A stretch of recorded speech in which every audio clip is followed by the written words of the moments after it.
Hey, drywalling sucks, but I'm going to show you the easiest way how to do it.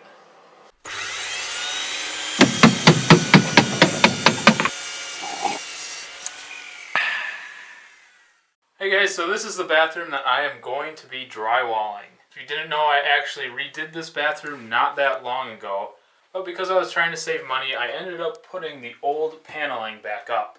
I ended up painting it, but I really just don't like the look. Drywall always looks better than paneling. So I'm going to end up doing these walls twice, and I know I should have drywalled in the first place. Because to be honest, this paneling, yuck. So if you're going to be drywalling an existing room, you want to get everything off the wall. That's going to include light switches, picture frames, sinks, trim. All that stuff you're going to have to get off the walls. And here you can see I took everything off. Hey, what about that toilet? Well, I left the toilet in there because I got about 2 to 3 inches from the back of the toilet seat to the wall. So I'm really hoping I can get this drywalled without having to remove this toilet, but I guess we'll see what happens. So now that we got everything off of the walls, we're gonna go ahead and tear them down. Probably the easiest way is with the crowbar, popping in and working your way up.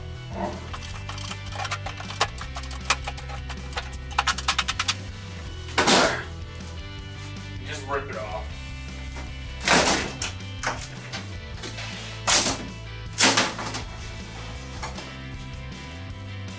Perfect.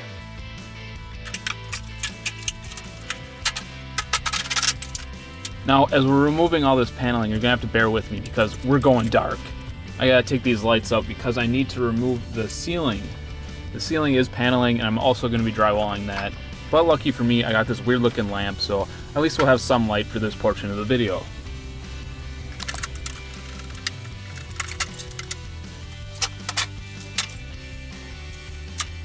And once you get all that paneling removed, we're going to be knocking in all of the nails that are sticking out of our studs.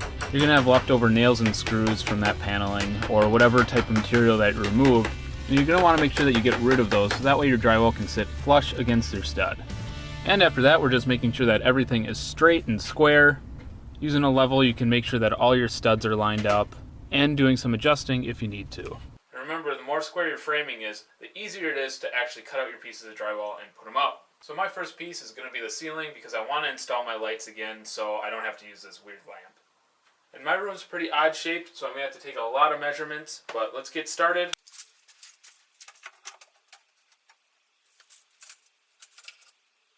So we're over here in my shop, obviously, because big pieces like this won't fit in my bathroom. You want to make sure you got a lot of room when you're cutting these out. That way you're making sure you're laying it out correctly. You got room for your cuts, and it's just a lot easier when you got room. But we're going to lay out my ceiling. So for that, it gets a little tricky because we need to flip everything upside down.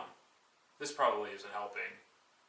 But alright, since this piece is going to be flipped around and then screwed up on top, the measurements we take, you actually kind of got to lay them out in reverse. You just got to really think about it when you're doing your measurements and cuts. So just be aware of that. But of course, every room is different. So you're going to have different measurements. I got to measure out 34. And then there's a cut in at 42 3/4. Do another mark at 34. And then you use your straight edge.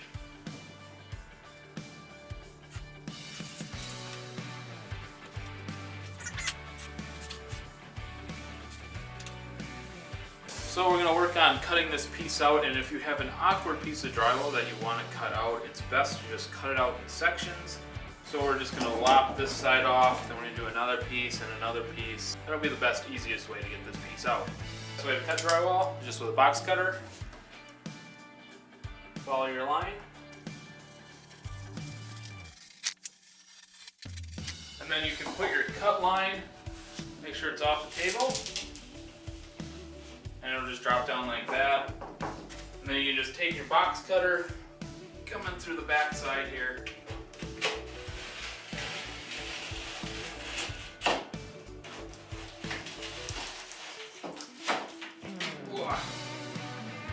And that is how you get a nice clean cut.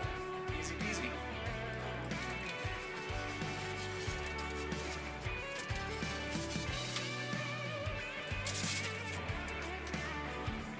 So before I install this thing, I'm going to lay out where I want my fan and my lights to go. So I laid out where my fan is, and I'm just using a drywall knife to go ahead and cut it out. If you're thinking about drywalling, make sure you get one of these knives. It makes such quick work of this drywall. So now that we got the fan cut out, all we gotta do is cut the holes for our lights here. These lights are super awesome. All you gotta do is plug them into the electrical box that it comes with. So positioning these aren't all that important. And these come with clips. You just gotta cut the holes to the size of this inside plate, and these lights just clip onto the drywall, and this edge here covers the seam. These are super cheap, super bright. I mean, you really actually can't go wrong with these. But it's a little difficult to cut these holes out with a knife to be very precise. So what we're going to be using is an adjustable circle hole cutter. This thing attaches to your drill. We can adjust the size of it, and then we'll just drill out the hole. Here we go.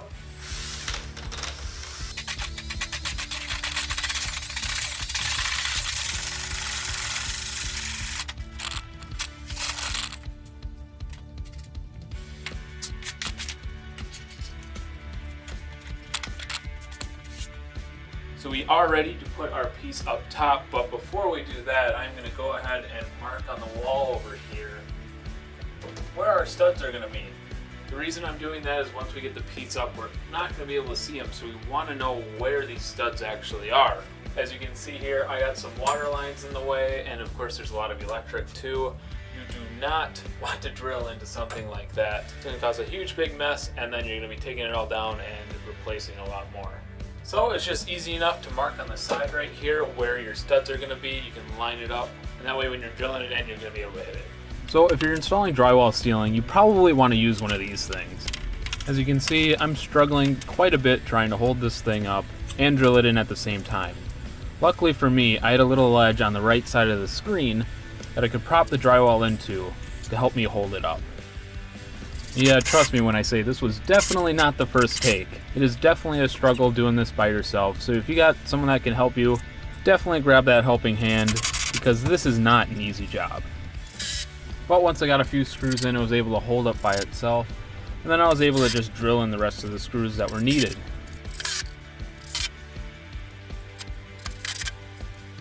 Let's get some lights in here.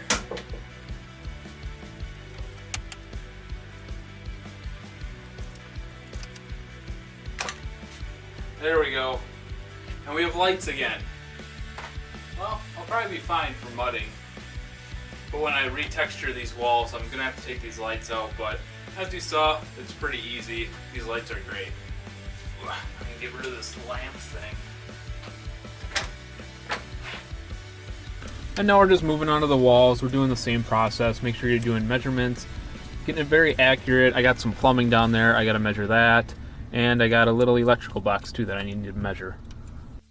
And after you got your measurements, you're going to go back into your workshop and lay them all out, making sure that you're doing your good job, making sure that everything fits.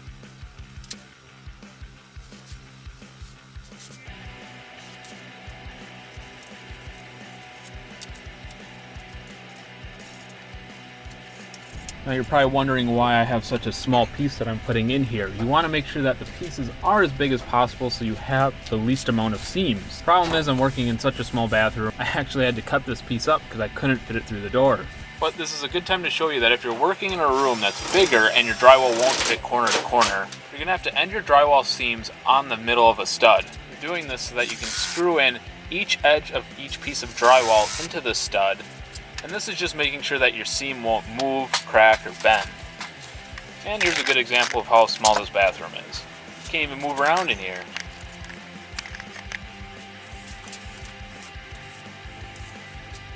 And here's my finished wall. You can see that I got screws on both sides of the seam, all going into a stud. That way those seams won't move around, bust, or crack. You can also see that my screws in the middle of my drywall aren't exactly lined up. Weird, right? Well, that's what happens when you're redoing existing stuff. And as I run to the back here, you can see that my framing isn't lined up either. So it's not always about just drilling in screws in a straight line. You need to follow and make sure that you're hitting those studs. Oh, and good thing this is still open, otherwise I would have lost my drywall knife. And here's another great tool that's used a lot in drywalling, whether you're cutting out just cabinet holes like this or even like light switches or corner pieces. The multi-tool is super nice. It just cuts through this stuff like butter. And it's helping me out a lot because I didn't want to cut this out beforehand. I figured I'd get a lot more precise if I just did it in place like this. And it turned out pretty good.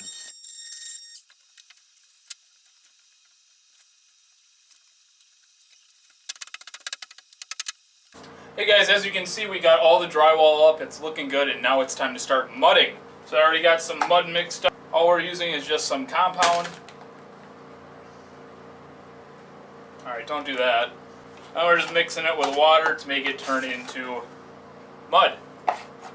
This part's pretty easy. You're just mixing your mud together, and then we're going to slop it into the cracks.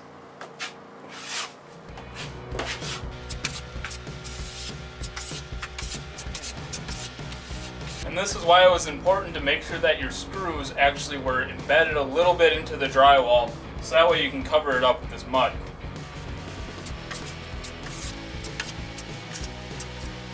So once we got everything all mudded up, we're going to grab some of our drywall tape. Put it right over our seam. Then you're just going to lay some mud back on top of it. And before you put mud over your tape, make sure that tape is pushed into your existing mud in the crack, nice and tight, making sure that tape is also tight. And then you're just putting mud over the tape, and you want about 1/8 of an inch of cover over that tape. So just make sure you're taking your time and cleaning up as you go.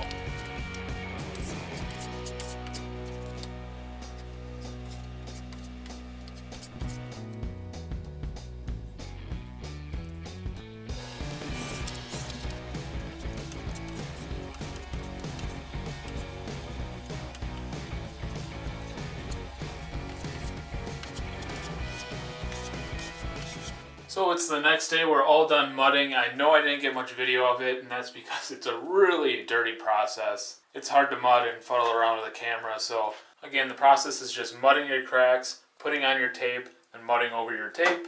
You can see that I mudded all of these and taped, but if we can get a closer look here you can see that this is not very flush or smooth.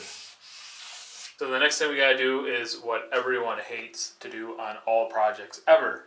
We're gonna be sanding all these joints. So if you're sanding a small room like this, you're probably just gonna be hand sanding.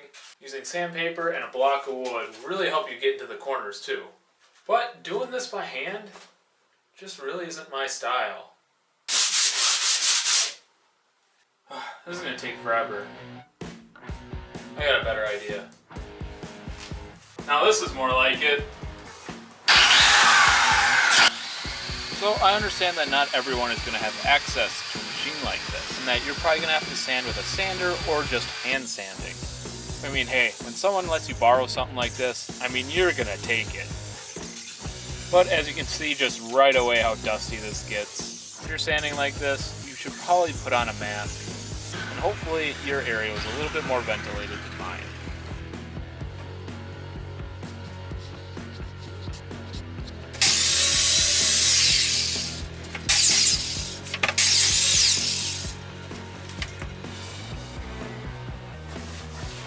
Oh man. Whew. I gotta get out of here. Oh man, well that was dusty. So I waited a couple hours for the dust to settle so I could actually breathe inside of here. And although that sander is great, it has difficulties getting to some corners like this, so you're never really going to be able to get away from hand sanding. But hey, I'll just take doing the corners over the whole thing any day. So I'm going to work on just getting these corners ready. And as you're watching this, you're probably wondering why I have this stud exposed. Don't worry, I didn't forget to drywall it. I'm just leaving that open so I can install a wood beam right here. Pretty much for an accent piece for my shower. I got a pretty cool idea for it, so if you're interested in that, make sure you subscribe. You can watch that video when that one comes out. But in the meantime, I'll just be here sanding away.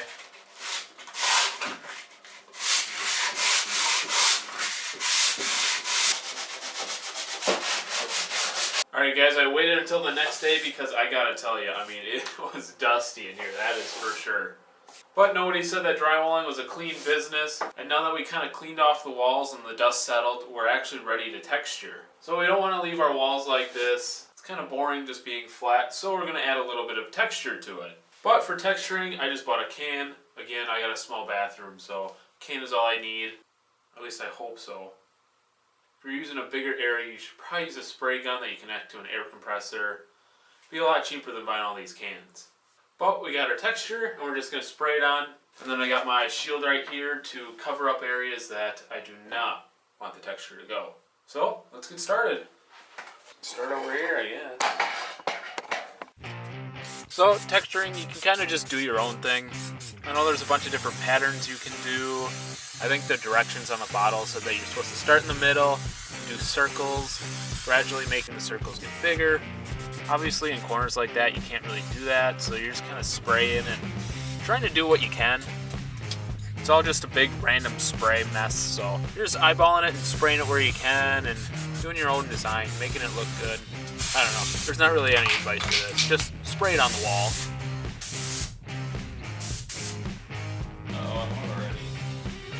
Well, I guess I gotta get another bottle. Actually, there is some advice. I switched to the second can, and it sprayed a little bit differently. So if I could tell you one thing, stick to the same can and same brand if you're using a can. My second one made the chunks a lot bigger, and honestly, this one just jammed up a lot. But luckily with this spray stuff, you can kind of just wipe it away and then respray it if needed. So there we go, we got our wall all textured, and this is gonna give it a much better look than just the simple drywall. But we're finally all done drywalling. Thank God. Drywalling isn't fun and it isn't easy, but it does make it look very nice. So now all I'm waiting on is to paint and then add the trim, and we are done with our bathroom. But I hope you guys liked this video. Overall, drywalling can be very intimidating and it is a tough and dirty job. But if you can get it done, it'll make your room way more satisfying. It could even up the value of your home. So I hope you guys subscribe so you can see what I'm doing later on in this bathroom. Have a good one. I'll see you on the next project. Just about ready for paint.